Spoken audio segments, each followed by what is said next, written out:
All right, we know what day of the week it is. There's a lot to talk about, a lot to get into, a couple of different levels, a lot of different countries. But of course, we have to start it in one way and one way in particular. Well,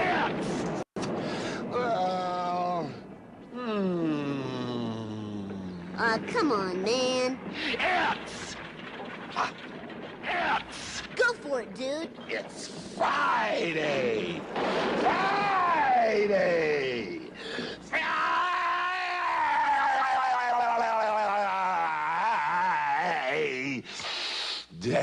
It is that day of the week. John here, you there. Morning, Ricky. Morning, David. And it is a lot to get into. Like I said, there's a lot to get into. Atlanta United has their home opener with RSL. That is coming up, tomorrow. Looking forward to seeing a lot of you there at Mercedes-Benz Stadium, or we're looking forward to having you consume the information however you can consume it if you're not anywhere in the footprint or don't have a ticket to get in the door.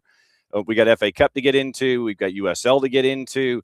Ricky's mentioning player rumors when it has to do with the summer, and that seemed to have been one element of this that was missing in the initial discussions is that this is for summer.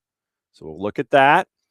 Get into some other things as well. We got MLS to get into on the weekend. Miguel Gallardo from Apple TV is going to talk about the Purple Team probably. And we got to get into what happened with the Purple Team last week.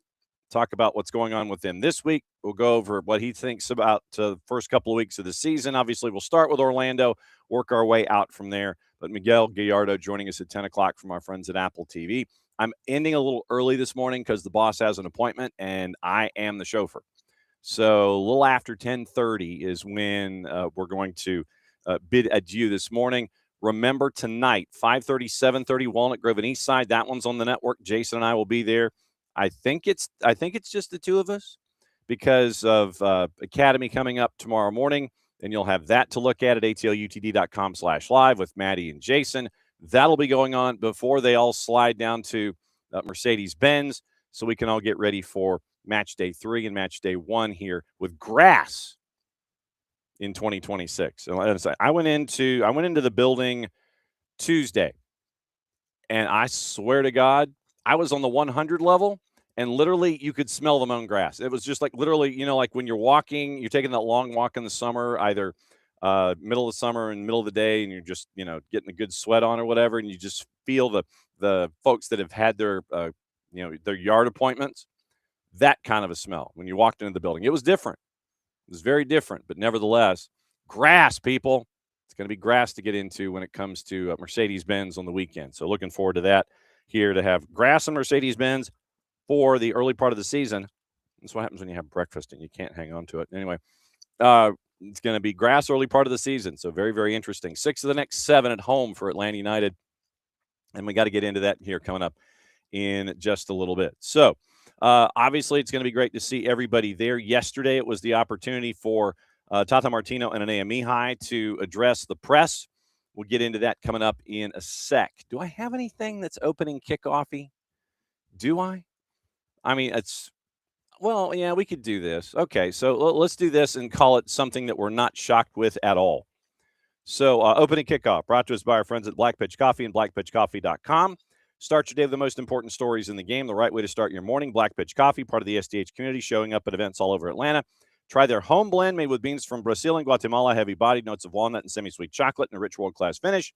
Opening kickoff powered by Black Pitch Coffee and blackpitchcoffee.com. Not a shock. So we always know that, the game itself, as we know, 90 minutes plus, give or take, the time that's added on by officials and such, injuries, times out, those kinds of things. Now you're going to have it with the cup that the world is chasing after. So to prepare you, I know this will shock each and every one of you, but you're going to now have a 3-minute hydration break midway through each half in the tournament that is coming up here in 97 days or so. You've now given we knew that was coming, the hydration break, because of the territories that were going to be used for these matches here in this particular hemisphere. And so now FIFA has given the green light to broadcasters to use the time to sell commercials. And according to The Athletic, Big FOX has been given permission by FIFA to break away from it. Article by Henry Bushnell. Hydration breaks that will split up each half of every 2026 match. They announced back in December it would be that they would introduce the 3-minute break midway through each half, promoted them as player welfare measures, said there'd be, quote, no weather or temperature condition in place with the breaks being called by the referees in all games, end quote. And so, of course, FIFA officials also discussed the change with broadcast executives. And 3 sources, including one at FIFA, confirmed to Bushnell and The Athletic that the broadcasters get to flip away from the match feed to show commercials as they would during halftime or a timeout like we have here in the States. Broadcasters have been told the ad break shouldn't start within 20 seconds of the referee's whistle pausing play, and that they shall return to the match feed more than 30 seconds before play resumes, according to the written guidelines that were shared with The Athletic. So basically, if it's a 3-minute window, 20 out, 30 back in, it's up to 2 minutes.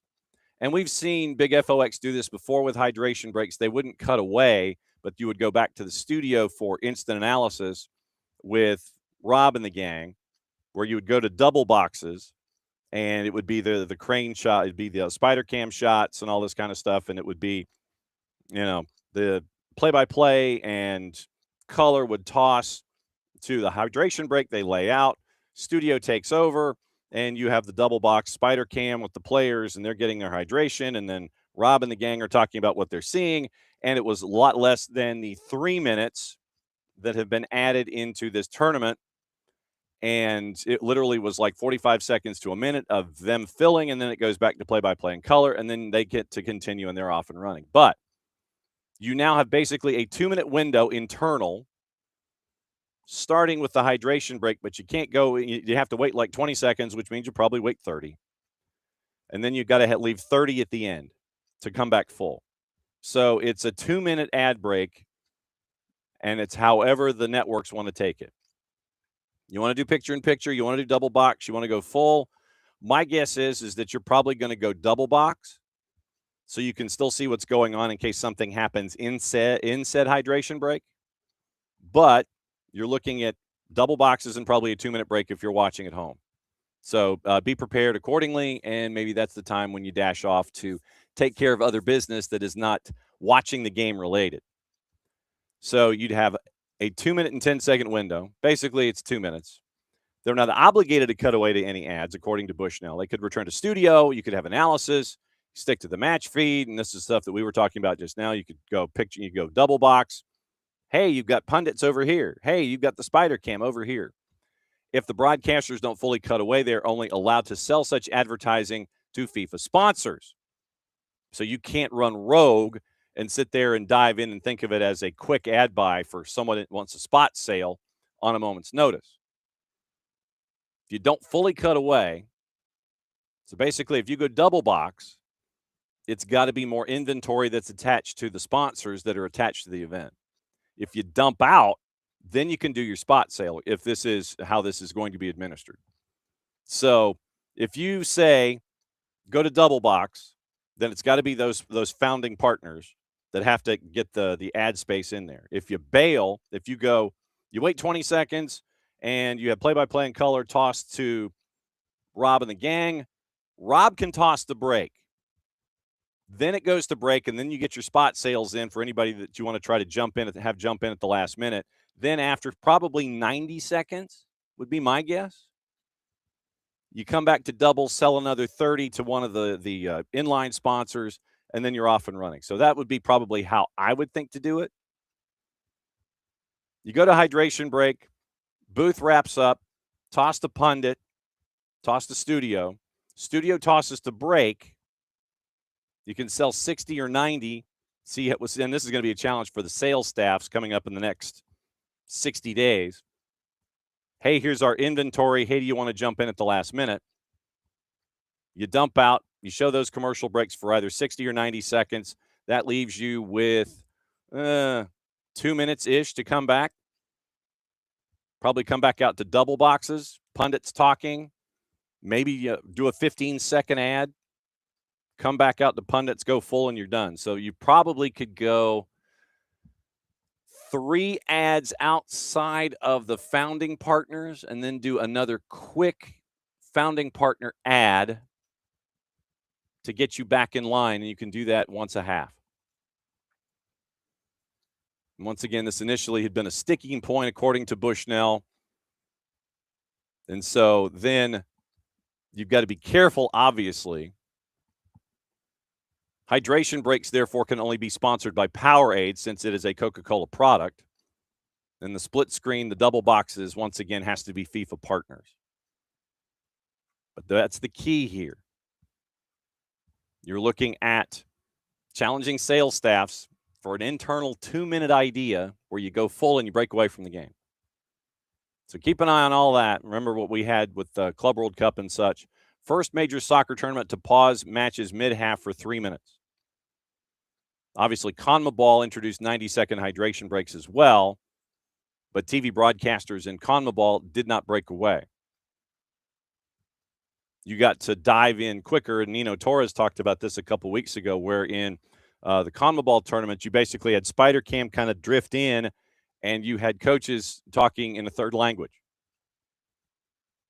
So neither Fox nor Telemundo has said how they are going to handle said hydration breaks.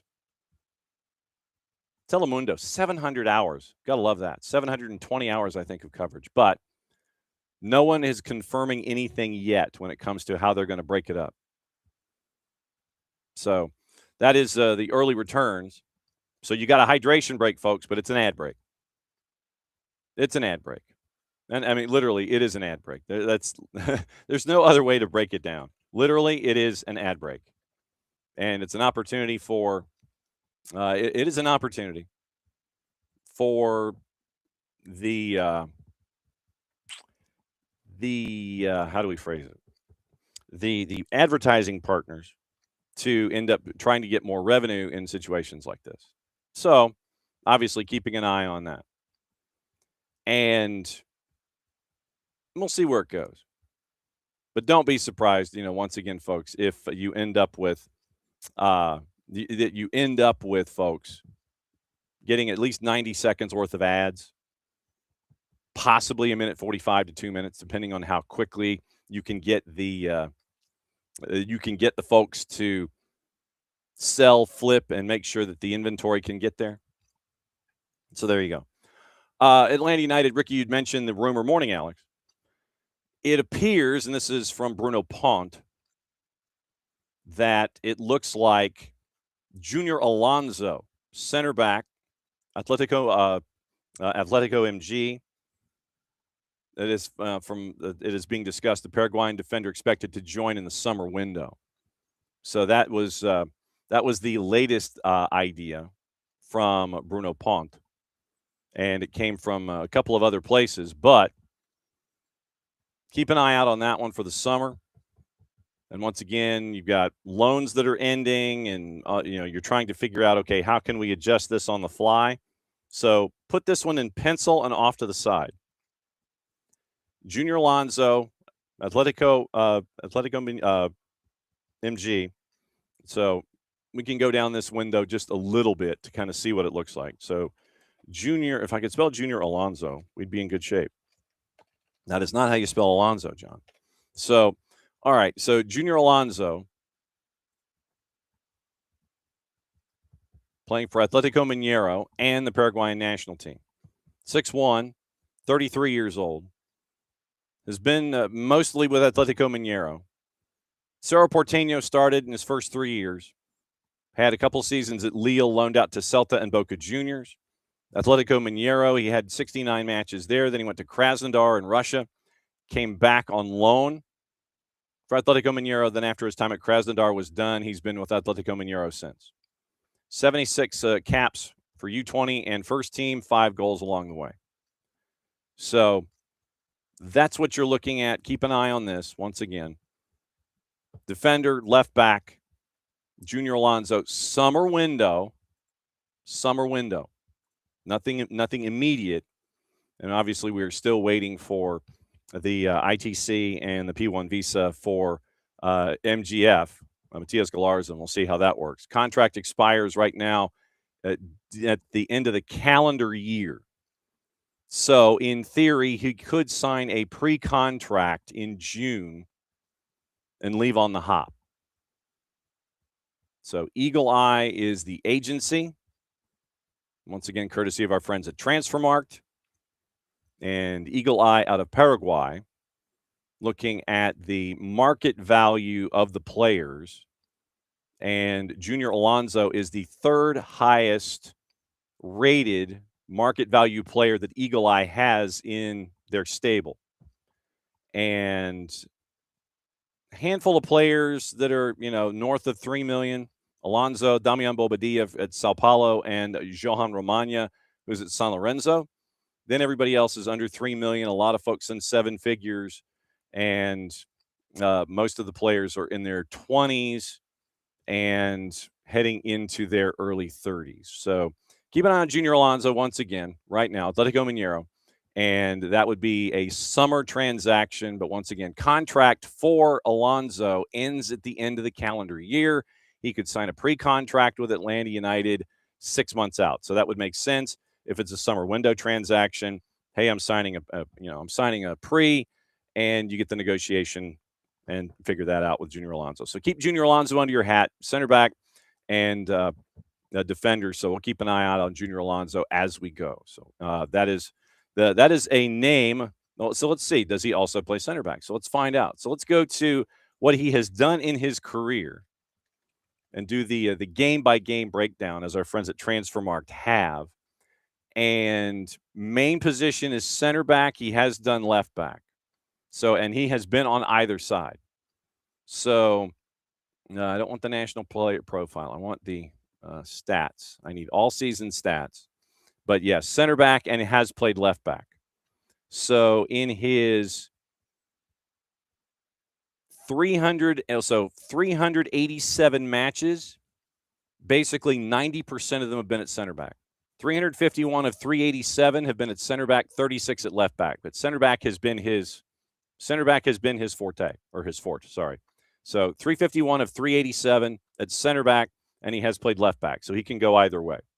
So that's your rundown once again. Transfermarkt has been a great asset for all of us there to look at all that stuff. Okay, since we're talking Atlanta United, let's get into Atlanta United here. And, wow, I guess that was opening kickoff. Brought to us by our friends at Black Pitch Coffee and blackpitchcoffee.com. We start your day with the most important stories in the game and the right way to start your morning. Black Pitch Coffee, part of the SDH community, showing up at events all over Atlanta. Try their home blend made with beans from Brazil and Guatemala, heavy-bodied with notes of walnut and semi-sweet chocolate and a rich world-class finish. Opening kickoff powered by Black Pitch Coffee and blackpitchcoffee.com. Okay, Atlanta United coming into this weekend. And like I said, we'll get into juice boxes and things like that. We'll probably be drifting in and out of it, of MLS coverage, because we got FA Cup news. I do want to get into the USL report that Jeff Ruder had over at The Guardian. Michael Parkhurst. For those of you, and I would recommend this, follow Greg Garza on Instagram if you're an Instagrammer.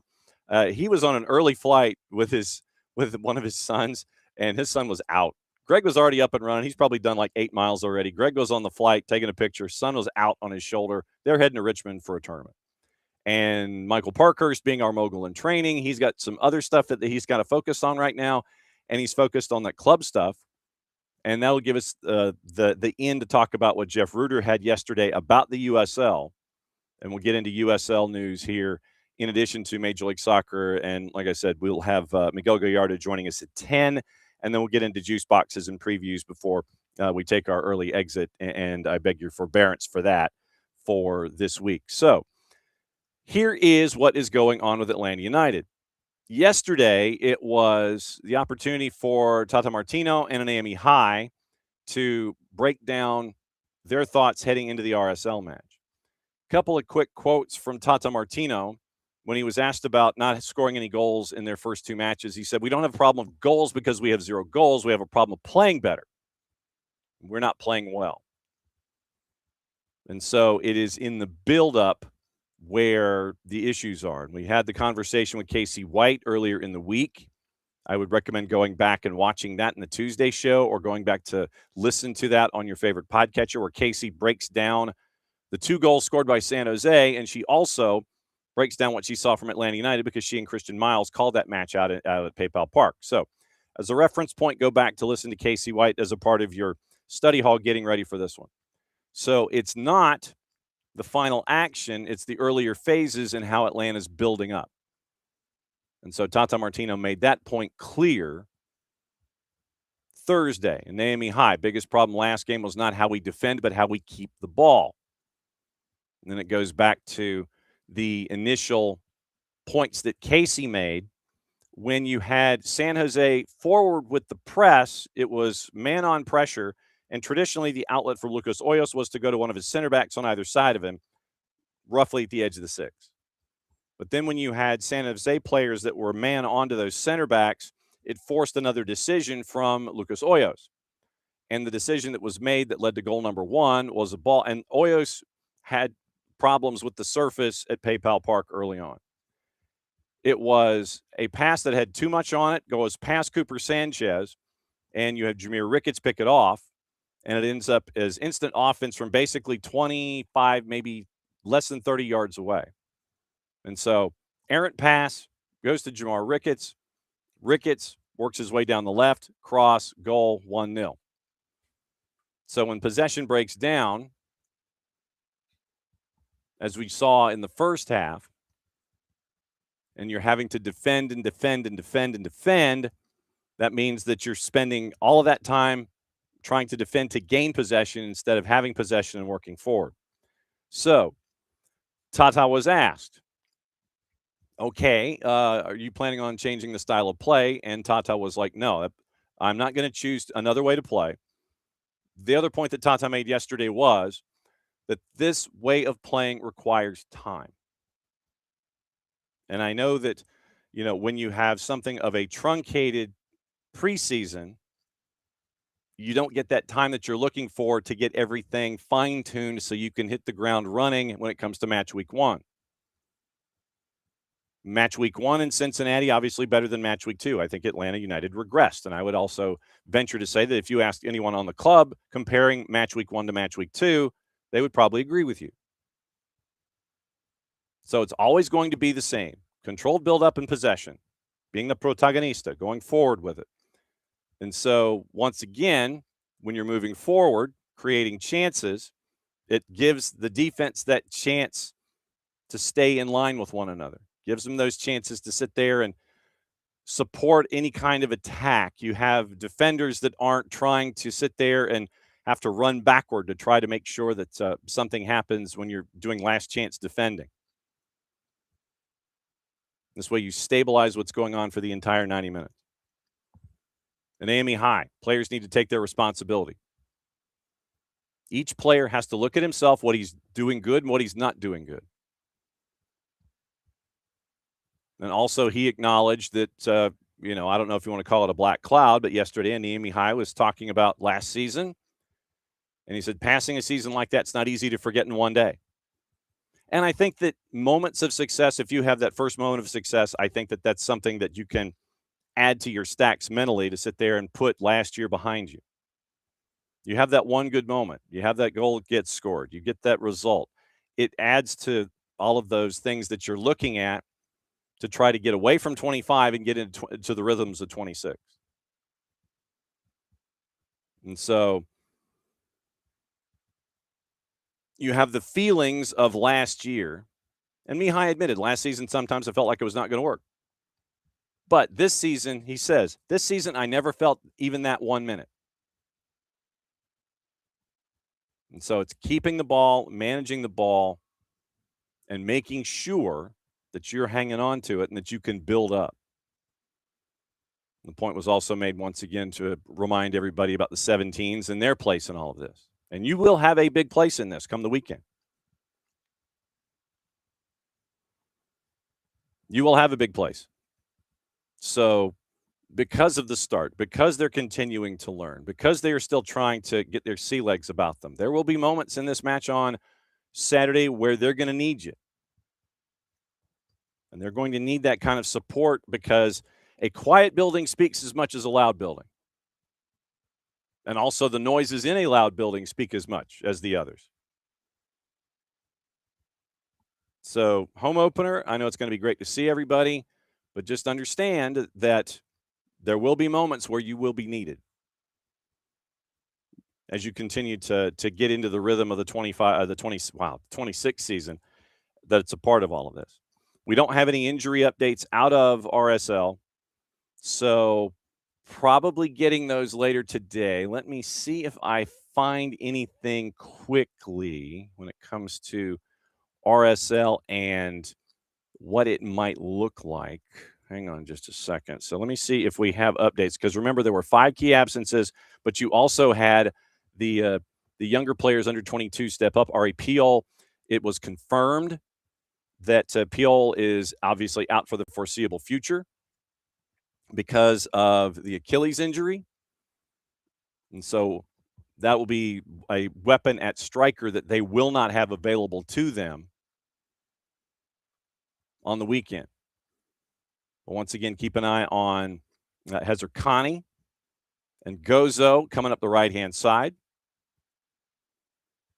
And so it was, and so you'll keep a good eye out on all of that stuff for RSL going forward. So, like I said, we don't know the injury updates, and I'm kind of scanning here quickly and seeing if there is anything. I don't see anything. So doesn't look like there's any update yet, but keep an eye on those. Keep an eye on those. And once again, and even RSL admits that it's trying to find their own rhythm. Once again, Solons, Gilavogi, Hezer Connie, Ari Piol. Once again, Piol is out. Piol is out for the foreseeable future. And so you have Gozo, Moisa, Hezer Connie going up against Cooper Sanchez et al. RSL 5-2 at Rio Tinto, Atlanta 1-2-1 back in 2022. And so that's what you're looking at. No injury updates yet on RSL, but keep an eye out for those, because that could mean the difference between those younger players that we have seen last week make a difference against Seattle, and having folks like DeAndre Yedlin in, Diego Luna in, all of that. So once again, keep that in your file. Keep an eye out on your social media to see if we get injury updates, so on and so forth, to see who is at the ready and who will not be around for RSL come the weekend. The other thing that was brought up in the press conference yesterday was a discussion about 2 players. Yeah, Abby, it is next. Yeah, I don't do. I am not in the building for Philadelphia. So I leave Tuesday night. Sidebar, I'll be doing the show all week from Macon, from a hotel room in Macon. Then the second the show is over, I race to the Coliseum. So Wednesday, Thursday, Friday, I am in a hotel room in Macon with the basketball championships. So I'm down there all week next week. Doing a show, yes. At Atlanta United in Philadelphia, no. So this week I'm here. Next week I'm not. Then everything is fine. So the other issue that was brought up involving players and the roster and the lineups for Atlanta United dealt with 2 players, Alexei Miranchuk and Stian Gregerson. It was asked about Alexei, and Tata Martino said that Alexei and Miggy are 2 of the most valuable players for Atlanta United and 2 of the best players in Tata's mind in the league. And so Alexei is specifically the reason Alexei is not playing or is not starting is because, once again, he is still in injury rehabilitation. So he's still trying to get back to full song. And with the lineup this week, they're going to talk to the physios. They're going to sit there and see what it looks like. Can he give you more than 30? If he gives you 45, you probably start him. Can he give you 45? You take a break, you monitor him early in the second half, then you try to come up with a substitute, maybe. But if he is still in that 30 minutes fit mode, then it will be a different starting lineup. It will be like the starting lineup that we've seen the last 2 weeks. So keep an eye on fitness. The lack of a starting Alexei Miranchuk is not because of something he didn't do. It is strictly because of health. And you don't want to bring in the player with the magic sword, as Tata said yesterday, and have him start and then make things worse. You want to build Alexei Midanchuk back into game shape so he can be ready for a full 90 minutes. You don't want him to sit there and go, well, yeah, I need you. I know you're not 100%. I need you to start, and then something goes wrong, and then you have to pull him after 40 minutes. So the starting or lack of starting of Alexei Midanchuk is health-based only. Stian Gregerson, it's probably looking at things with the center backs that you have Monday through Friday and then gauging, okay, my opponent, and going, okay, I think that when it comes to my opponent, these two center backs would work. And so that's what the coaching staff is looking at on a daily basis, Monday through Friday, to figure out what their back line is going to look like. But Alexei Midanchuk is strictly health-based, getting him back to full song. It is not a choice because of a lack of impressions and a lack of results. So that specifically is what was one of the other things that was addressed, is that Midanchuk is strictly a health issue in getting him back to full song. It's not because of what he's not doing Monday through Friday. So if Alexei Midanchuk is not starting, that's why. Tata knows the relationship that Alexei and Miggy can have. So it's just keeping an eye on all that stuff. So that's what you're staring at with those two. All right, let's get into 9:30 traditionally is the time where we usually get our visit from our friends from Beyond Goals Mentoring. And you notice that Greg Garza, he's off to Richmond.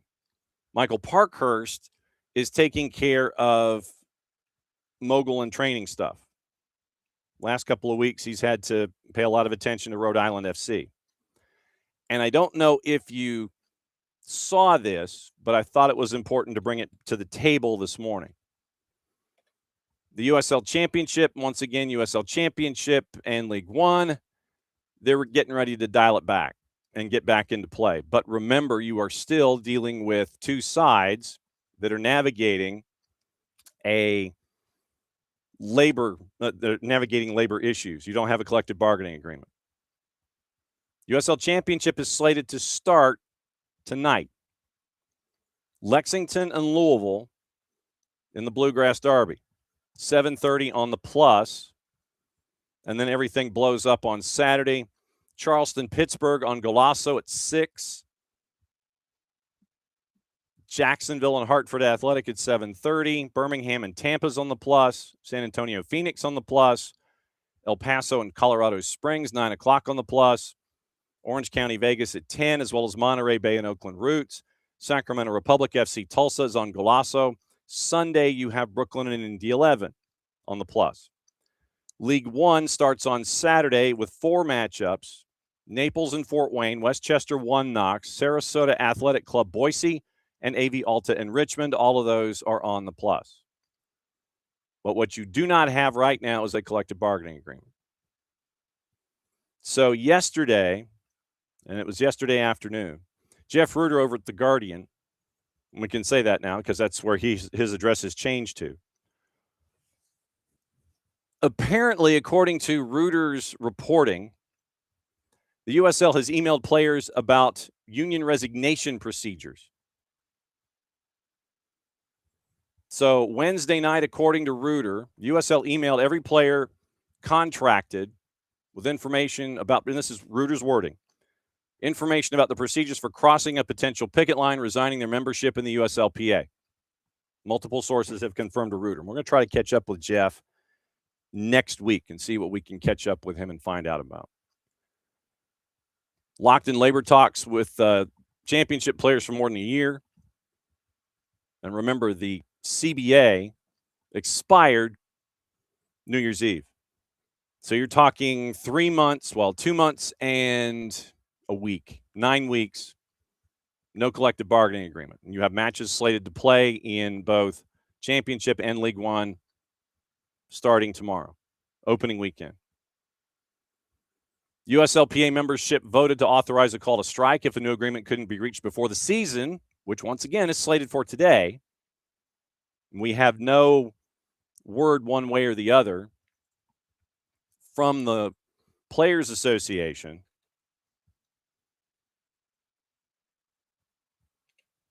as to whether or not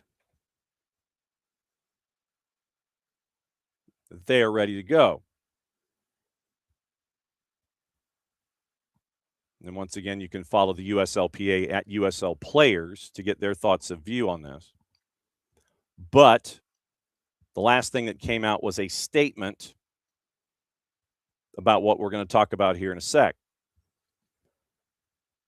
Recent talks have seen the sides include a mediator. Another round of talks was held 2 days ago. League posted a public update on their website, setting the record straight. And so this is what they wanted to have put out into the world as a part of their news and their newsletter, getting you ready for everything. And so trying to find that piece of information sometimes takes a little bit of getting used to and trying to figure out where to look. So March 4th, 8 o'clock. So this would have been Wednesday night at 8 o'clock. This is the labor update that was posted. Basically, you have uslchampionship.com/CBA, and this is where they put all their information with that. League made significant movement on key issues identified by the USLPA. Further increases to minimum comp to $40,000, elimination of in-season buyouts, additional protections related to team contraction, league-level bonuses for player awards and championship teams, and established pay rates for league-level promotional and commercial appearances. Proposals reflect meaningful concessions, including on issues of substantial importance to league and clubs, in an effort to help bridge remaining gaps. Successful collective bargaining means meaningful participation and compromise from both parties. Remain ready to continue negotiations at any time to reach a fair and sustainable agreement. And then before that, at 10 o'clock on March 4th, so Wednesday morning, 10 o'clock, they had posted this, the league. Most recent proposal, progress that they've made, mandated 12-month contracts. These have been proposed. And then the USL goes through each of these issues and discusses the framework of each one of them. So bookmark this going forward. In 2 weeks, we're going to have Kaylor Hodges come in and we'll discuss what's going on after week one has finished. So the league puts together this list of things that they are looking to adjust. And it is now written there on that page. And so that labor update came at 8 o'clock Wednesday night. And so after several hours of bargaining, 8 o'clock, they posted what they posted. So then the email to players that we're talking about from the Jeff Reuter piece landed in the inbox simultaneously with that 8 o'clock update Wednesday night. The email sent to the players, according to Reuter, included a PDF on USL Championship branded letterhead addressed to all USL Championship players from USL Championship clubs and HQ. League office said it's disappointed to learn the USLPA nonetheless decided to exercise your right to authorize a strike, in quotes, following a specific offer tendered on 24 February. And then so in the letter, quote, while that is disappointing, we want to provide you with the following information regarding your rights and obligations during a strike. Question, does the USL Championship plan to continue operating? Yes. Have a plan in place to continue operating in order to meet those commitments.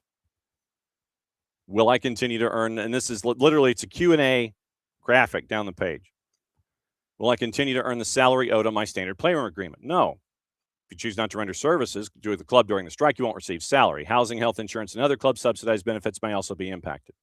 Can I continue to work during the strike? Answer, yes. We hope to have work available for all who wish to report. The USLPA may continue to establish a picket line, but every employee has the right to decide whether or not to cross it. Even if you voted to authorize a strike, you may still choose to work. If I lawfully participate, will I be disciplined or discharged? No, we will not fire or take any discipline against any player for participating in a lawful strike. Quote, or then the next question, does the law also protect me if I cross the picket line to come to work? Yes. If any threats of harm are made against you, your family, or your property, you have the right to immediately alert local law enforcement and notify the USL. Page 2. Can I be blacklisted? No, it's illegal for a union to blacklist you from a later employment or otherwise discriminate against you for crossing a picket line. USLPA may be liable for any wages you might lose if they try to do so. At most, they may require you to retender dues and initiation fees before returning to work. Will I lose my standard player agreement if I cross the picket line? Absolutely not. How can I cross a picket? And there are other questions. I mean, there are the sentences after each, but I'm going to read the first sentence in response to the question. How can I cross a picket line and continue to work without being fined by the union? USLPA may fine current members who choose to cross a picket line. If you wish to avoid that, you should resign your USLPA membership before you cross the picket line.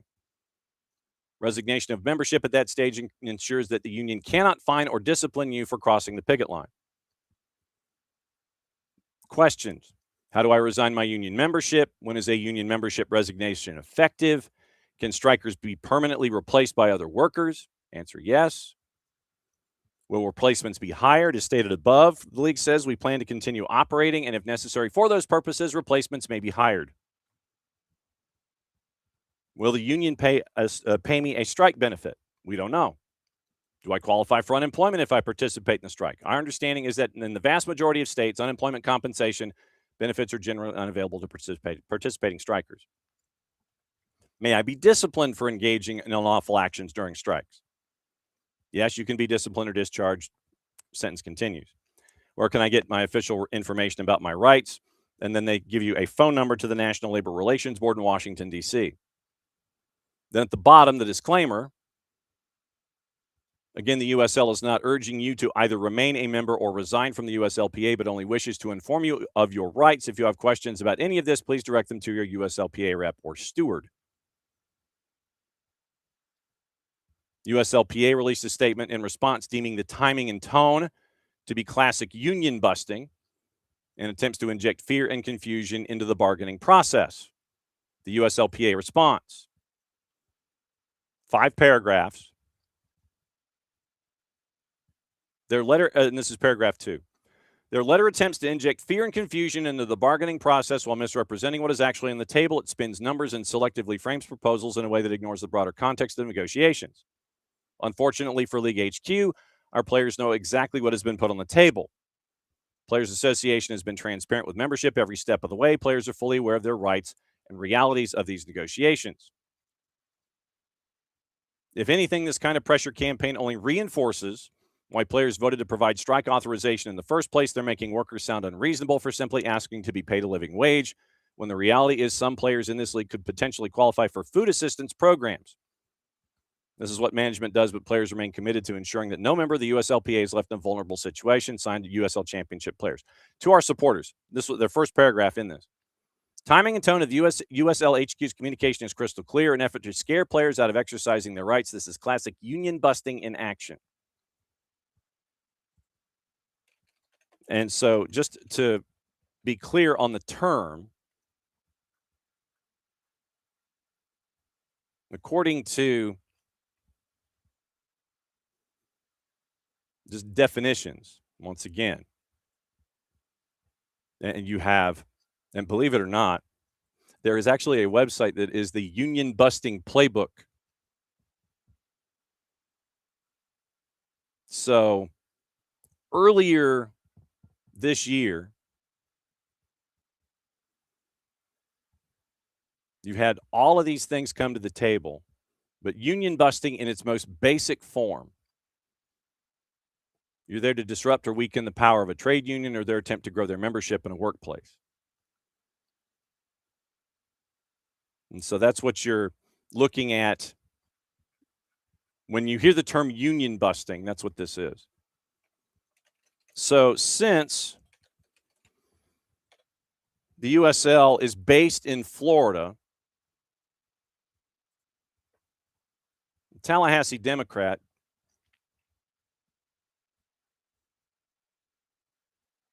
has an article up that I'd love to be able to read more about. And so it is after what happened back on March the 2nd, there's a labor union bill backed by the governor and a couple of foundations that represents possibly the end for Florida unions. But I don't know how this would apply to a league since the business itself is based in the state of Florida. That is where you naturally would go to try to figure out guidelines and rules when it comes to unions and where they might apply. And so you have a law on the books possibly that could be leaned into by the government of the state of Florida. And so once again, everything's behind a paywall, and I can't give you any more details. But back in 2023, there was a public sector labor law that was passed, SB 256, that requires a 60% union membership threshold elections every year. And this comes from atu.org. Florida has also adopted new financial audit rules and paperwork for union officers and individual members to complete. So keep an eye out where the USLPA is based and where the USL is based in the state of Florida when it comes to guidelines and going back and forth when it comes to what unions say they can and can't do and what can or cannot be done. But you are supposed to have games in the USL starting tonight. You do not have a collective bargaining agreement. And this is what you were doing. Reuter actually caught up with an active USL championship player, obviously speaking under the condition of anonymity. Email caught players by surprise. Several players, the email ended up in their spam or junk folder as they had never received direct correspondence from that league email address before the middle of the week. Player told Reuter, quote, "I just think it's a bunch of BS." But it was the bigger term. You know, we're getting this close to the first game, and now they want to kind of come on the front foot, try to kind of divide the group, especially those of us who have been in the league for a while. We remember the $0 contracts. Quoting a player, for them to send something out like that to try to scare us with what they've been paying us for such a long time, I think it's a bunch of BS. But it's the 8-letter word. At this point, the league has to get serious. USLPA laid out a collection of issues with the USL in an open letter dated the 30th of December, including that approximately 85% of the players did not have 12-month contracts, lack of health insurance on offer for over a quarter of USL championship players, a gross salary of less than $35,000 a year for about a quarter of the players, and some who qualify for food assistance programs, end quote. So you have a league that is supposed to start tonight that does not have a collective bargaining agreement, that apparently has plans in place to lay everything out should a work stoppage start. No timetable and no idea yet, no updated correspondence from the USLPA, other than the union busting comment that they made about the email that was sent by the league, apparently, to each player in the USL Championship. So we'll see what happens coming up this weekend when it comes to all the activity in the second and the third division. Ricky letting us know that Ronaldo is dealing with a serious injury now. It's more serious than initially indicated when we saw CR41 go down. Jorge Jesus, after tests, see the injury suffered, more serious than expected, now traveling to Spain, like other players who went to treatment when they were injured. Injury required treatment in Madrid with his personal therapist. We hope he returns quickly and helps the team, according to Jorge Jesus via Fabrizio Romano. So I'm not thinking, as Ricky is not thinking, that Cristiano Ronaldo is going to be making the action at Mercedes-Benz Stadium. So keep an eye out for that. FA Cup this weekend. Like I said, we got MLS coming up around the corner with our buddy Miguel Gallardo from Apple TV. FA Cup this weekend, it is the round of 16. Liverpool, minus 175 tonight at 3 o'clock, taking on Wolves at a plus 425. 3 matches tomorrow. Mansfield Town is a plus 2,200 hosting Arsenal. Wrexham a plus 525 hosting Chelsea, who's a minus 217. Newcastle a plus 240. Manchester City is a plus 104. Sunday, Fulham favored against Southampton at a minus 182. Sunderland favored at Port Vale at a minus 217. Port Vale, by the way, is a plus 650. 90-minute draws a plus 350. Leeds and Norwich. Leeds big favorite at Ellen Road at a minus 204. Norwich is a plus 600. And then Monday night FA Cup football, West Ham and Brentford. Brentford and West Ham. Brentford is a plus 125. West Ham is a plus 210. And your 90-minute draw is a plus 260. So that is your rundown of the FA Cup. What to watch, where to watch it, how to watch it. Once again, brought to us by our friends at Fanatis, fntz.co/soccer down here. And once again, that link is important, helps them out, helps us out, helps you out when it comes to adding more matches to everything you're already watching. With Fanatis, you get all the BNs, and I mean all the BNs, which means you get Turkish League, French League, Polish League. You get everything involving AFCON. Remember, WAFCON has been postponed because of what's going on the planet right now. And so you get Champions League, all of that. You get Tigo Sports. You get Copa Argentina from TIC, and you get TIC's programming that they have in the lower divisions. You get a lot of the lower divisions and the Primeras in South America. You get Paraguay. You get Uruguay. You get Liga 1 Max Pro out of Peru. You end up with TVV out of Venezuela. If you want to add that as an extra part of the package. CDO is a part of it as well. So you can get all that at Fanatis, fntz.co/soccer down here. One subscription, one home. Here's your rundown before Miguel Gallardo joins us. Today, BNB and Espanol French League, ESPN Deportes at 3, La Liga, 2 to NA doubleheader at 8 and 10, Liga MX. On the plus, Bundesliga FA Cup, Bundesliga B, USL Championship, Fox Soccer Plus, the league we don't talk about, Paramount Plus Serie A, Napoli and Torino at 2:45. Viks has your doubleheader in Liga MX. Women's side, CONCACAF W Championship, U.S. Virgin Islands and Puerto Rico on Golazo at 2:30. And at Paramount Plus, they have access to the 4 CONCACAF W matches, 2, 2:35, and 7. Tomorrow, BNB and Espanol, Ligue 1, Turkish Super League. I don't know how they're going to run the Turkish Super League at noon and then Ligue 1 at 1 o'clock, but we'll find out. FA Cup and La Liga on the deuce. You've got ESPN Deportes, FA Cup, and the triple header in La Liga. Fox Deportes, Serie A, league we don't talk about, nighttime, Tigres and Monterrey at 10, simulcast on Telemundo. Doubleheader 2 to NA on Sábado Futbolero at 6 and 8. Univision has 2 matches at 6, I don't know how, and 1 at 8 o'clock. Apple TV's got everybody coming up top to bottom. We'll get into the discussion about the purple team and everything in Major League Soccer coming up in a sec. On the plus, A-League, Eredivisie, FA Cup, Bundesliga, Bundesliga B, La Liga, Scottish Cup quarterfinal, Dunfermline and Aberdeen. It is 7 matches USL Championship, 4 matches USL League 1. Fox O&E, Serie A, Serie B, league we don't talk about, in Liga MX at 10 o'clock. Fox Soccer Plus, Serie B is Monza and Reggiana at 11:15 and Saudi Pro at 2 o'clock. It is Paramount Plus Championship, League 2, Serie A. Peacock has Liga MX. Women, it is the World Cup qualifying at 7:30 Saturday morning for 2027. She believes at 3:30, USA Colombia.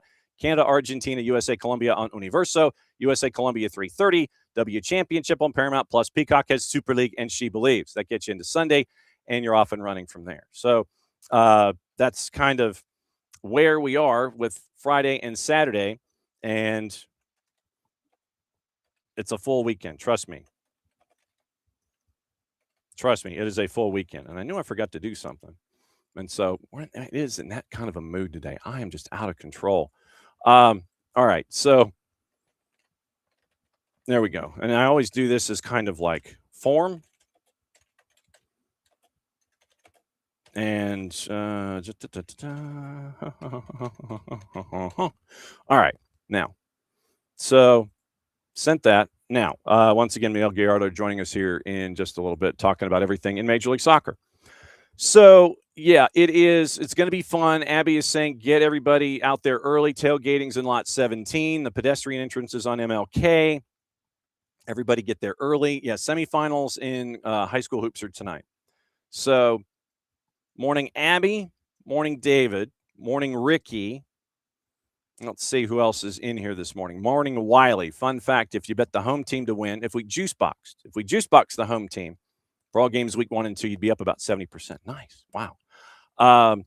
Then we get into Abby and the TIFO. So David is a part of construction for the TIFO. Morning, David. Morning, Ricky. Morning, Alex. Yes, he had to step in.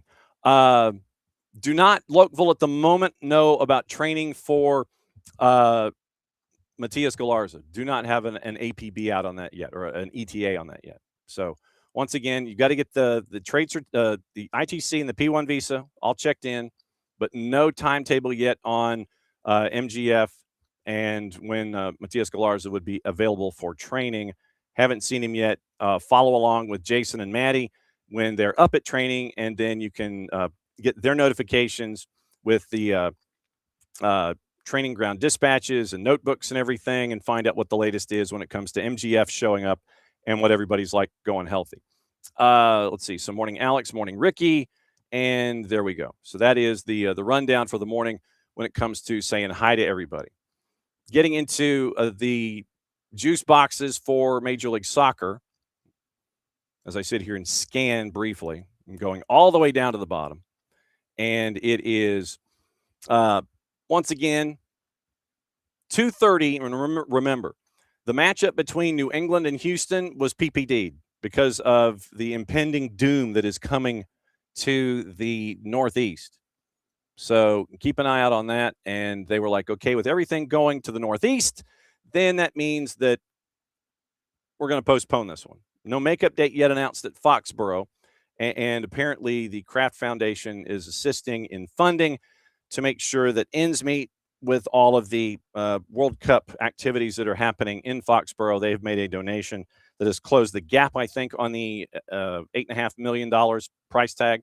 Closed the gap on it, but there are still discussions with City Council and with everybody that is in play while everyone is waiting for funding to come from national sourcing. So 240, NYC and the purple team. NYC favored at a minus 118. Draws a plus 290, and the purple team is a plus 300. I think Jess Charman is in on that one. So if you're up and around early, you'll hear Jess calling that matchup. 4:30, it is DC United and Messi and Friends. Messi and Friends are a minus 147 heading to DC. And DC is a plus 350, draws a plus 333. Atlanta United favored at home at a plus 104. RSL's a plus 250. Draws a plus 275. Charlotte at home, 740, is a plus 104. I'm thinking early on in the year, because I'm seeing a plus 104 in the composite a lot. You see the same, you see the juice box purveyors lay it all out, and it's the same number in the composite. I think right now, early in match week number 3, they're all looking at each other. They're going, what do you think? I don't know. What do you think? I don't know. What do you think? And so by the time that they're done, it's just like, yeah, we'll just go ahead and say that. We'll just go ahead and say that. And so that's why you end up with the same numbers that you're staring at with all of these folks. Legitimately, it is the same numbers across the board. I'm not kidding you. It's crazy to think that. Apparently, Spurs are going to stick with Igor Tudor for now. There's been a discussion with a bunch of folks about whether or not he is going to survive. But right now, he is 1 point away from safety. And it is not fun. It is not fun for them right now. Like I said, we'll get into all of those things coming up here in just a little bit. Matthew Dos Santos signed to a first-team contract for Red Bulls, so he's going to be another part of the Baby Bulls going forward. And we do have roster compliance numbers with Major League Soccer, so we'll get into that as well as we have everything going on in and around the planet. So, all right, juice boxes. I was mentioning plus 104s. Atlanta United's a plus 104 favorite at home. Charlotte's a plus 104 favorite at home. Crew is a plus 104 favorite at home. RSL's a plus 250. Austin's a plus 270. Fire's a plus 300. So I think they just looked at that number. It's like, yeah, we'll put the home team at that number, and then RSL, and then Austin and Fire. We'll just give them increasing numbers as we go. Philadelphia Union is a minus 125 at home against the San Jose Earthquakes, who are plus 320. Draws a plus 290. 840. And we'll catch up with Dave Leno again next week to talk about this matchup and leading into Atlanta United.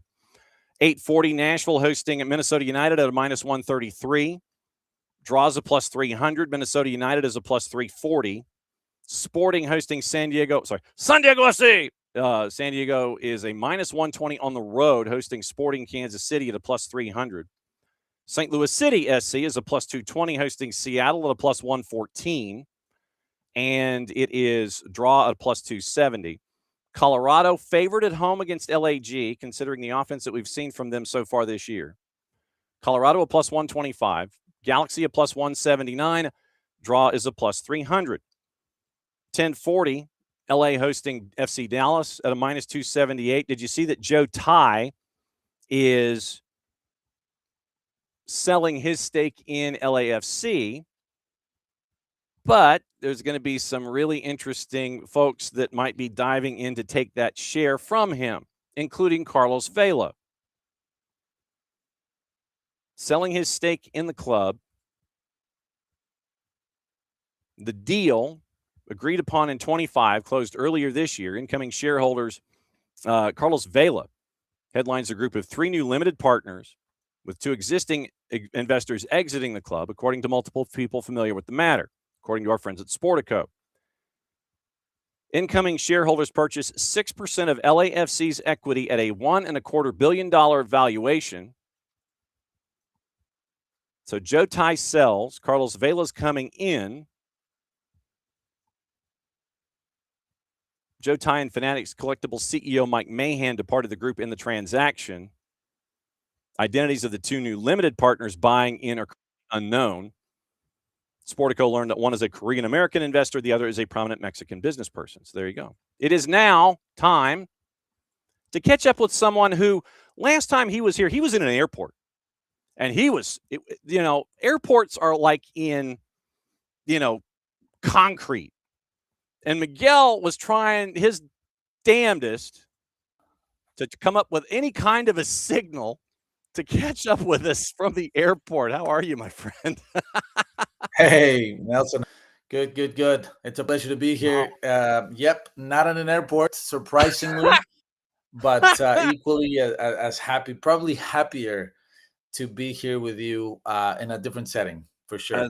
As always, my friend, it's great to see you, and thanks for hopping on as our Friday guest. Obviously, you know that I have to start our discussion with the purple team, as it is called here in the Southeast, and what in the wide world of sports happened last week. So I will ask you, sir, quote, what in the wide world of sports happened last week?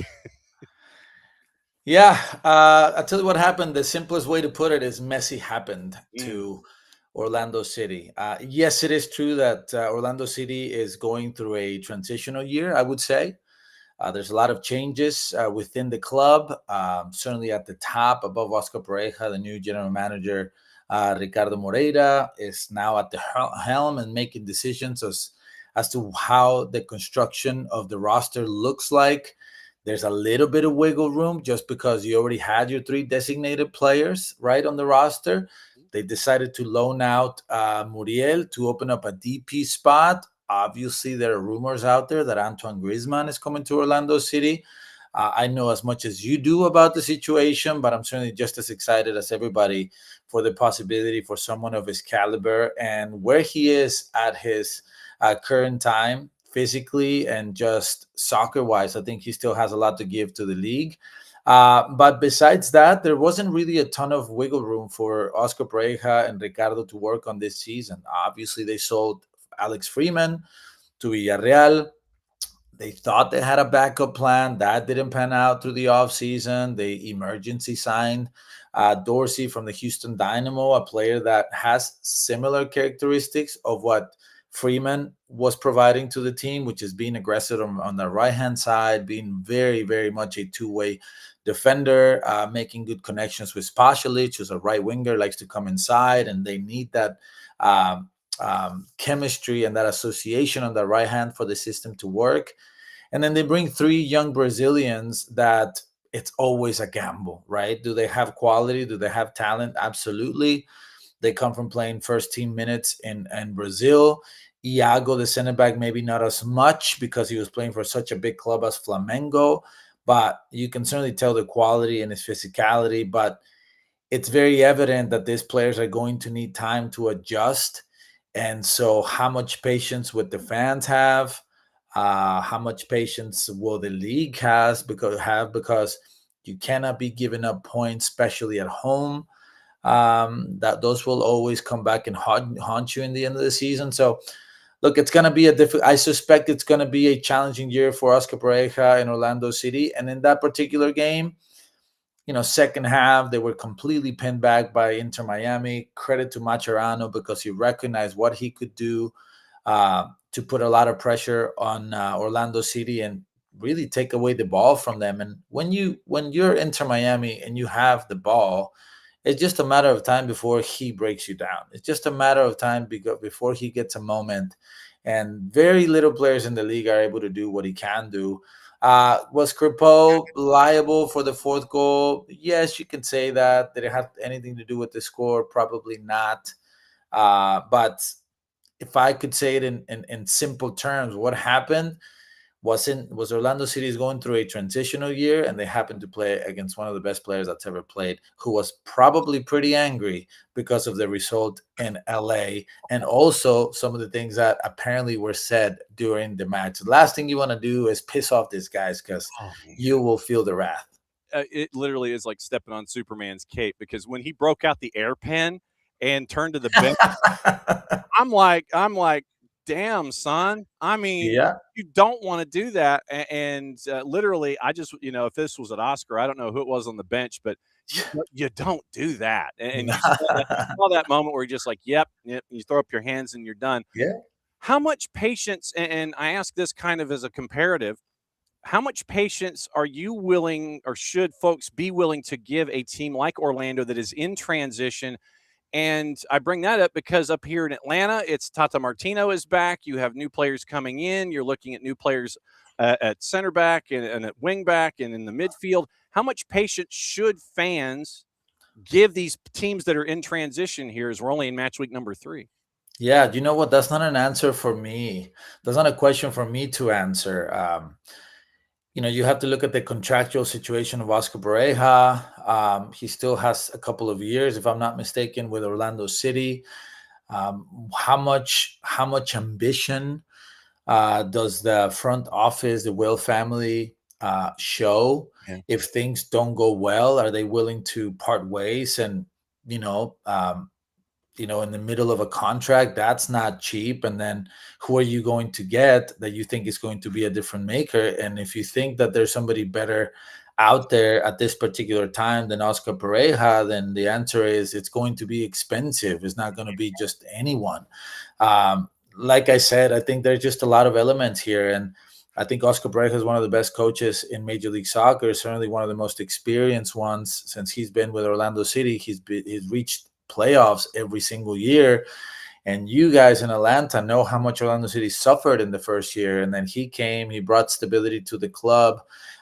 They started to accomplish important things like making it to the playoffs every year, winning a US Open Cup, and being a protagonist, I would say, every season. Now, what is the expectation for Orlando City? Is it to continue to be a playoff team, or is it go for the stars and reach for the stars, just like Atlanta United did in the beginning of the franchise history? And listen, you could argue that it's inarguable that Atlanta United has not been the best team in the last 2, 3, 4 years, but you cannot argue at their intent.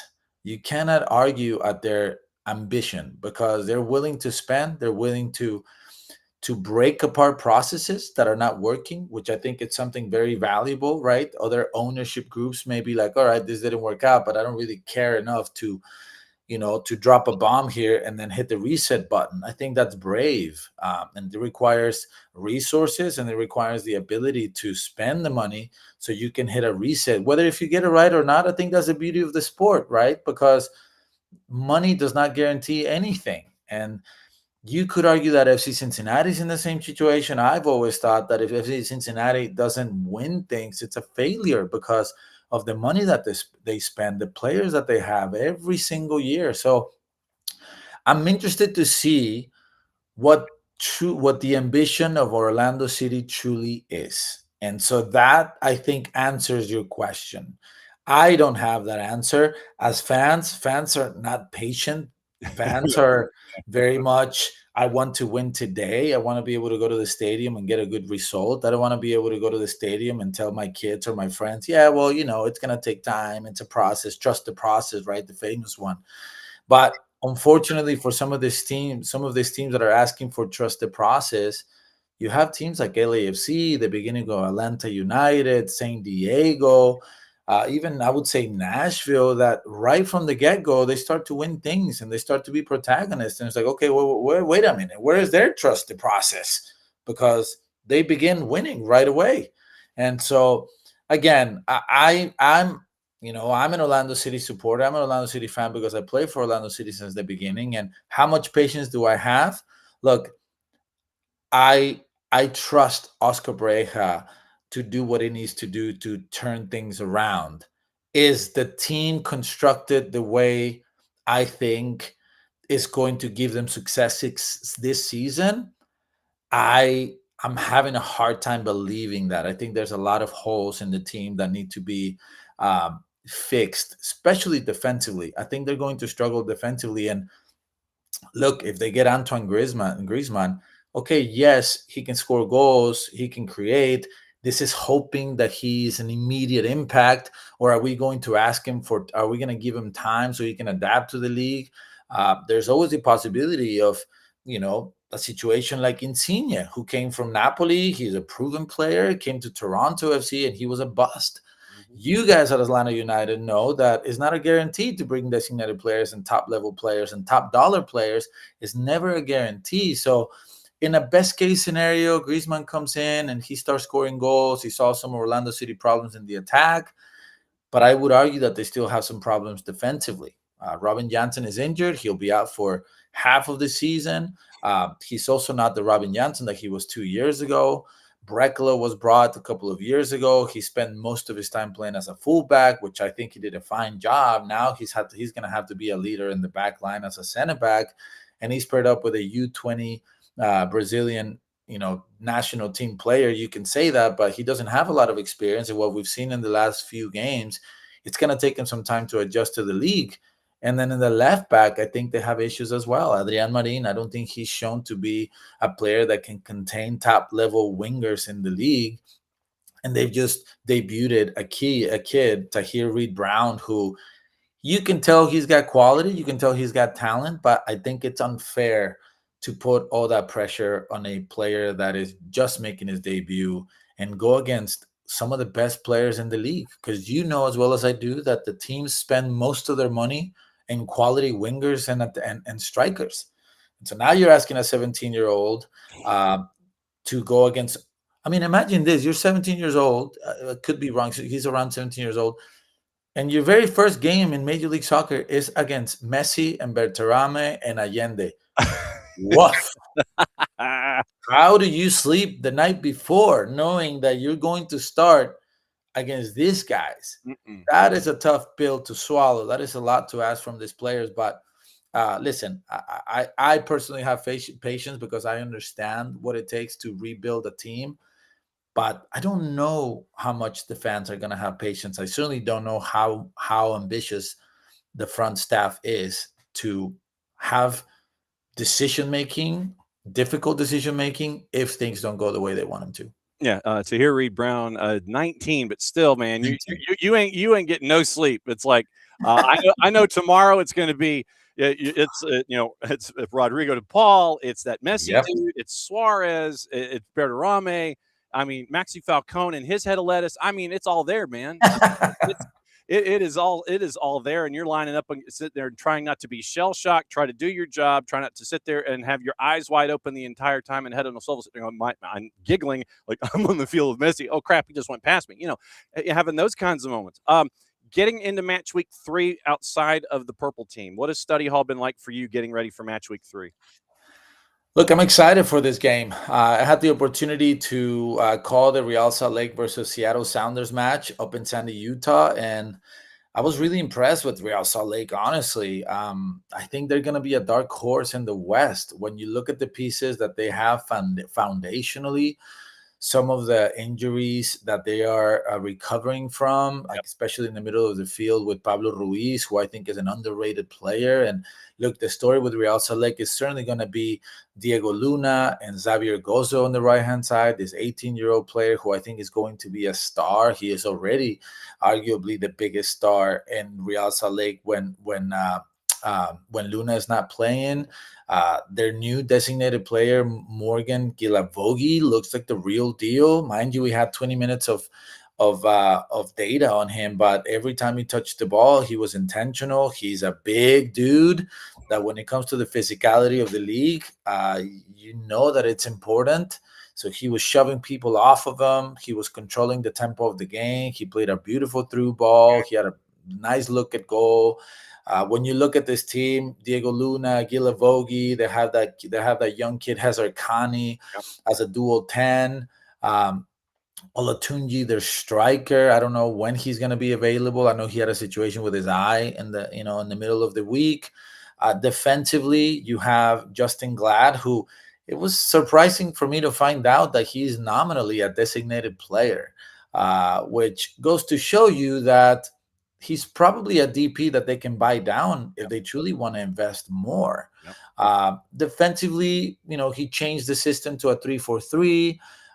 He's got natural fullbacks as center backs. Could that be an adjustment for them? One of them is Lucas Engel from Cincinnati. The other one is Yedlin, who made his entire career and money as a right back, and he's played as a wing back for Cincinnati. He's played a little bit of center back as well.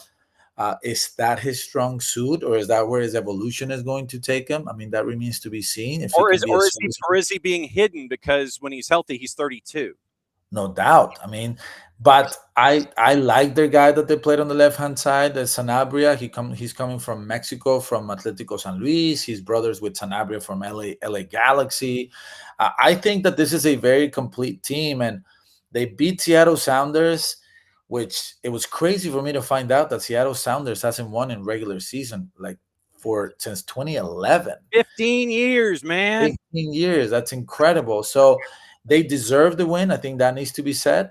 And so I'm really excited to watch another one of their games, see where this next step takes them, probably with Gilavogi more involved in the 18 from the get-go. I would imagine if he was ready to come in 20 minutes and what I saw from him, I'd be like, yeah, come on, you're starting. That would be my guess.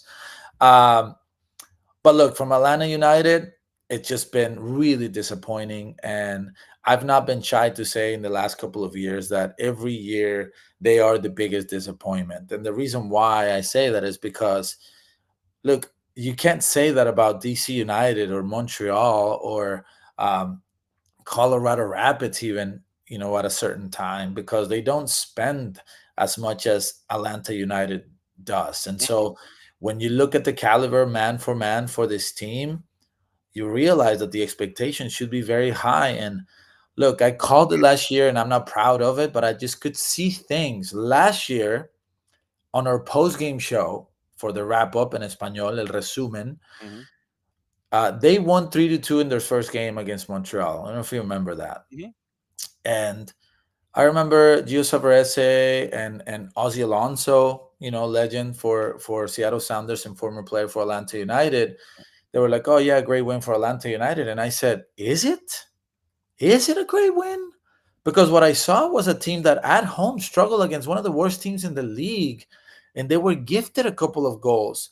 And to me, that was more of an emotional win rather than an encouraging win, because what I saw was unacceptable from a team that spent that kind of money, that had a championship caliber coach in Ronnie Dyla. And you can talk about everything that went down afterwards, but in that particular time, you expected Atlanta United to be one of the top teams. In fact, I might have put him as a Supporter Shield potential winner.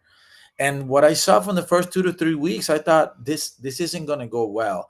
And so I'm interested to see what Tata Martino can do with this roster. I'm interested to see how these new pieces are going to fit into ultimately supporting the cast of your designated players who haven't done what they have to do or what they need to do based on their price tag and their experience. And Right. look, maybe I'm too raw, but I don't care how bad your team is.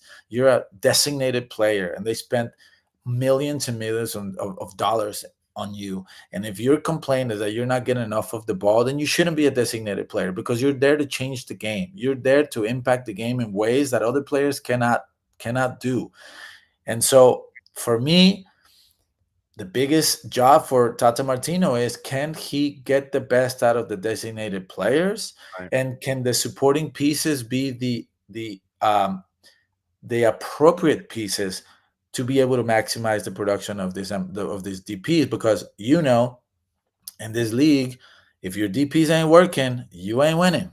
That's Mm-mm. just the reality. So we'll see what happens with Atlanta United, but I certainly think that the league is better when Atlanta United is at the top. They're just a big market. It's one of the most beautiful stadiums in the world, which I'm excited to be there this weekend. They have a phenomenal fan base that gets behind the team when the team is winning and demands from their team when the team is losing. And I think that's something that's really special. Hopefully, for their sake, Tata Martino is able to pull out the magic wand and do some stuff there. Another couple of minutes with you, and I can't thank you for dropping by. One of the things that I was looking at, obviously not knowing injury reports from Pablo, and because it was 5 out, he had the young kids in. He won't have Peel because Peel's injury with the Achilles, he's done, and so one of your young striker availabilities is out the door. But I was thinking, looking at the lineups from last week, Yeah. that if you had Hezar Khani and Gozo on the right hand side, once again, this is assuming no Yeah. Diego Luna, no Olatunji. If you have Right. Hezar Khani and Gozo on the right hand side, that matchup of those young kids going up against the left hand side of the defense for Atlanta United, whether it's Alzate or your left sided six sliding over Elias Baez, Yeah. and who your left sided center back is, if it's Barakal or Mihai, whatever that setup is. Yep. I'm looking at that 3v2 in there as one of the key things to put in the spot shadow for this one. Am I wrong? Yeah, no doubt. I think that's going to be a really interesting matchup there. Gozo is not naturally a wingback. I think he still needs to figure out exactly how that needs to work. I don't think he's a linear player by nature. I think he's more of a central player that, uh, listen, if I'm being honest, I almost think he's being kind of wasted on the right hand side. And yes, I know that he's had a big impact. And my hope for him is that he continues to grow in that position. But this dude needs more protagonism in the game, right? And I certainly hope that he continues to grow in this role. Because I do see him more naturally as a more central player. And he has kind of come from the wide areas to the inside. But that's going to be a really interesting battle for Baez, for Alzate, for whoever plays on the right hand side. Look, I think Atlanta United has an opportunity attacking wise. If Yellen is not ready, Quinton is not necessarily the most stable or fastest guy in the league. I don't know if he's a starting caliber center back. I think he's a very serviceable player.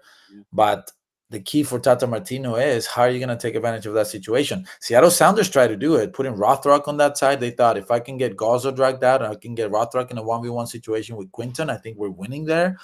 Quinton did a fine job, honestly, because Gazzo was helping out defensively a lot. So what can Atlanta United do to exploit those situations? Because I think from in other areas of the field, I think Real Salt Lake is pretty strong.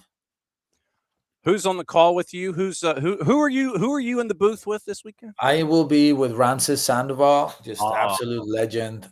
He's just a phenomenal partner. He's a great play-by-play guy, and he's been around the business for a very long time. He's called many games at the Benz before because he's done it at the international level as well. So I'm really excited. Listen, I wanted to tell you something about Atlanta United, and I don't know if you agree. okay. When I look at this team, Yeah. it's a bunch of players from outside Major League Soccer. Mhm. I think Atlanta United is missing MLS experience, MLS pride. You look at that team from 2018, and who were the unsung heroes? It was Parkhurst, it was Mm, Laurentowicz, it was Nagby, it was Guzan, it was Gressel. The list goes on and on. And then you had your designated players who were absolutely fantastic, and that was always a story. But I always feel like as the league continues to evolve, what we cannot lose is that MLS experience, that MLS know-how of the nuances. mhm. I might even say the MLS pride, because these guys were proud to play for MLS. And what I see in some teams, and I would venture out to say that maybe for Atlanta United, there might be some players that are looking at Atlanta as a place to maybe go somewhere else in the future, Hmm. or uh, just different mentality where you had this dude, and that they had so much pride for this, not just the team, but the league. And they were such an amazing supporting cast to this big time designated players. And I just feel like Atlanta United has missed out on that in the last couple of years. And I just think that Tata Martino obviously understands that because he had that in 2018. Right. I'm curious to see how this roster build is going to evolve, because I do think that they are missing a little bit of that MLS essence that they had in 2018. Yeah. And with Chris Henderson, who was with him down in Fort Lauderdale, you've got Yeah. that familiarity that's there as well. Looking to bring in Matias Galarza in short Yeah. order when everything is Yeah. there, and now they're linked to a player from Atletico Mineiro in the summer window as well. But no, that is. I mean, I've been looking at it from not just the MLS veteran standpoint, but I've been looking at it from the academy standpoint, That too. where Atlanta United has a guy like Cooper Sanchez come Yeah. through. We've been center back you and left back you for the longest time, and so you've got this wave of folks that are coming up through the academy that are we're looking forward to it with Will Riley in the midfield when he is healthy, Jay That's right. Fortson when he is healthy, Matt Edwards now that he is healthy. So I think in lieu of the MLS veteran, you're getting the Atlanta United Academy experience to be a part of that build with the international players and the DP. So it's that and the Academy build, and not necessarily the MLS vets. Listen, you have that, and I mean, you have that, for instance, in a team like the New York Red Bull, right? And I think they're kind of changing. I mean, look at that roster, and it's top level international players, MLS experience, and some really, And the really good academy and the players. baby Bulls, man. Listen, I think we just figured out the perfect formula on how to win in Major League Soccer. You're welcome, everybody. Go ahead and steal it. Just go ahead and tag us. All right. Absolutely. It'll be great to see you. When are you flying up? Later this afternoon? I'm gonna fly. No, I'm gonna fly Saturday morning. It's a short Okay. flight. Okay. I like to Friday nights when I get a chance. I like to go grab dinner with my wife and my kids. It's a great ritual. We go to a Tex-Mex restaurant, and we just really have a good time. And anytime I can take advantage, and it's a short flight. I fly early in the morning, and I'm really looking forward because I'm going to meet with Ozzy for lunch. I'm trying to see if I can get together with Rob Valentino, who I think is an Atlanta United legend. I mean, I just think of Rob Valentino, and I think the knowledge that he must have learning from some really top managers that, okay, they may not have had success in Major League Soccer, but the knowledge is there. And so I just wonder what type of stuff is in Rob Valentino's head from his experience. And I'm really looking forward to tapping into, obviously, finding out and keeping up what's going on with his family. We're really, really good friends, but I'm also interested in see what kind of encyclopedia he's become of coaching and see what I can learn from my guy, because I think he had a great time with Atlanta United and obviously achieved some great things. I gave the people some happy moments in a probably darker time than they wanted to. Yep, and we need to catch up with him because of the new gig on the business card. We need to That's find out right. what it's like repping the national team. Just get up here safely, please, and we will hopefully see you in the confines, see you up there in the press box, and we'll sit there and shake hands and say hi to you and all that kind of stuff. Thanks for dropping by on a Friday. Can't thank you enough for doing this. Like I said, you've got the garage door opener. You know where the key is under the mat. On a Friday, if you want to vent your spleen, last hour of the show, come on in. That's what it's here for. You're the man, John. All right. It's always a pleasure to talk to you. Okay. We'll see you soon. You got it. Miguel Gallardo. That was cool. All right. So he's coming up tomorrow. I got to figure out how to get an Ozzie Alonso 80 jersey from when he was with Atlanta United too. I got to figure that out. So he's going to come up in the morning, and he and Ramses Sandoval are doing a MLS in Espanol. So that's very, very cool. And it's great to catch up with him to find out about all the other things. Numbers came out in the club roster profiles before we get out of here. And we now know the club roster profiles, and Atlanta basically has no GAM left. Right now, they've got $344,000 in GAM available for this year. They're up against it. Your DPs, Miggy Latelat Miranchuk, Elias Baez, and Tomas Jakob are your two U22s. You have a U22 slot available. And once again, this does not include the pickup of Matias Galarza. And once again, because of that lack of GAM, that's why it's probably a loan deal. You can only fit so much in, and this is where your capologists come into play. Your TAM players, Alzate Barakal, Gregerson, Saba, Enea Mihai, and Tristan Muyimba. Those are your TAMs. Barakal is on loan through June, and then there are option years through 29. It is Saba, who is under contract through the end of this season. Tristan, under the contract through the end of this season with an option year. Your senior roster slots, Amador, Hernandez, Jaden Hibbert, Lucas Hoyos, Fafa Pico, Sergio Santos, Cayman Togashi. Togashi, and all of them have contracts through this season. It is option years for Amador. Hernandez, Jaden Hibbert has 2 option years after this. Lucas Hoyos has the sprint season and 27 and 28 after this. Fafa Pico has the sprint season. June of 27 is his option. Sergio Santos through 27. Cayman Togashi does not have an option year after this season. Supplementals, homegrowns. Luke, DCQ, Matt Edwards, Jay Fortune, Adrian Gill, Santi Pita, Will Riley, Cooper Sanchez, Aiden Torres. Luke through 27, DCQ through 28. Matt Edwards, an option year after this for 27. Jay Fortune, after this year, he does not have an option. Adrian Gill, signed through 27. Option years are 3 to follow. Santi Pita through 26 with 3 option years. Will Riley and Cooper Sanchez through 26 and 2 option years. Aiden Torres through 27. Ashton Gordon, a homegrown who is out on loan through this season with 2 option years after. And then Caden Moore is on loan as well. So that is your rundown. Open U22 slot, $344,356 in GAM left available. You are right up against the window for the remainder of the year. So where were we on juice boxes? Late Saturday, Portland and Vancouver. Vancouver even money plus 100 at Portland, who's a plus 240. And it is on Sunday, Baby Bulls and Montreal at a minus 182. CF Montreal is a plus 470. 7 o'clock, Sunday night soccer, Cincinnati and Toronto FC with Josh Sargent. Don't know how many minutes he's going to get or if he's just going to wave at the crowd from the bench in Cincinnati at TQL. Cincinnati minus 125. Toronto FC is a plus 333. Your draw is a plus 280. And we will take care of Inventive Illumination EB6 after we are off the air. So we talked FA Cup. We talked about Major League Soccer this weekend. We talked about the USL. Remember, it's supposed to start tonight. When it comes to tonight, whoa, we're going to make it right. But right now, USL Championship starts tonight. USL Championship and League One start tomorrow. They start tomorrow.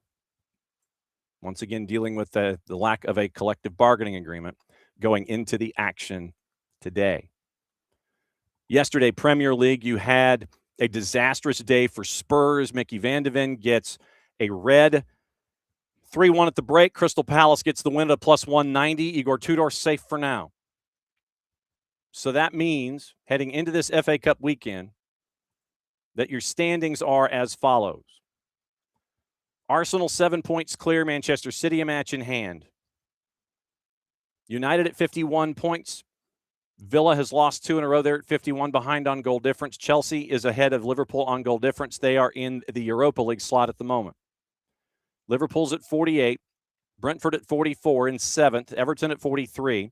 Bournemouth has drawn 3 in a row, 4 of 5. They are 9th at 40 points, ahead of Fulham by 1 goal, ahead of Sunderland by 2 goals. Newcastle is at 39. They are in 12th. Crystal Palace with a win. They are in 30. They're at 38 and 13th. Brighton at 37. Then the fun starts. Leeds is 15th at 31 points. They are well behind in goal difference. Spurs at 29. They've lost 5 in a row. They have not won in 2026. They're at 29 points. They are 1 point out of the relegation zone, but they have a far superior goal difference to Forest and to West Ham. Forest is out on goal difference at 28 points. Adu, it looks like he is out at the end of the year as sporting director at Forest. West Ham is at 28 points, minus 19 in goal difference, 9 points clear of Burnley, who is in 19th at 19 points. Wolves have won 2 in a row, by the way, to get to 16 points. They're dead last. But 4 teams, 3 points, 1 relegation spot, 9 or 8 matches to go, depending on who we're talking about at this point of the Premier League season. Fix your fantasy teams appropriately. Now, getting into rumors really quickly, like I said, we got another couple of minutes, and then we are out the door looking at headlines and things like that. Once again, it'll be great to see everybody tomorrow. Manchester United raising ticket prices 5%. And that is not being taken well. Walid Regragui is out. He quit as the head of Morocco's head coach, confirmed at a late-night news conference yesterday. Widely reported before Fouzi Lekja, the president of the country's soccer federation, accompanied him for the news conference, doubling as a tribute. Regragui says the team needs a fresh face, different energy, and a new perspective. I think the team needs a new lease on life before the World Cup. My decision to leave is a part of this team's evolution. Mohamed Wabi, who led the U20s, is taking over as his successor. Spurs are out of excuses, they claim. It's been that way for quite some time. So once again, follow along on the weekend. Once again, soccerdownhere.net for all the stuff. Follow along, Maddie and Jason. It'll be Maddie and Abe, 6:30 on Star 94. Then Mike and Jason on the call, 7:40 kick. I'll be on with Abe after for the full-time report. We'll have it all for you. It's the 2s after that on Sunday in Athens. Come visit if you can. It's a matchup against Carolina Core. We'll have coverage for you half hour early at 6:30, kick at 7:02. And then tonight, it is Walnut Grove and Eastside, boys and girls, 5:30, 7:30 from Sharp Stadium in Covington. And it'll be good to see folks out there as well on the network. Once again, go to soccerdownhere.net, hit the listen tab, and get yourself ready for anything and everything going on this weekend. Great to see all of y'all. We're out the door. I got to get the boss to an appointment. We know how important those things are. Since it is Friday, there's only one way to get out. Thanks for a fantastic week. Thanks to Miguel Gallardo for helping us out to break down everything in Orlando, everything in Atlanta. It's the end of another week here on SDH AM, so that means we go here. Mucho Plati, y'all play it safe. We'll see you in a bit. The war was on. The keys on the typewriter had sharp points that kept sticking into our fingers. The dictating equipment started asking us questions, and our beepers sent electric shocks just through our body like a cattle prod. Out in the warehouse, the trucks kept banging into the docks, not even thinking about stopping. Oh, our frail bodies were strapped to the chairs, and our chairs were chained to the desks. Our pleas for justice were ignored, and the end seemed near. But we busted our slave drivers' little bitty balls. We've charged out of their brick fortress. The streets are ours because it's Friday.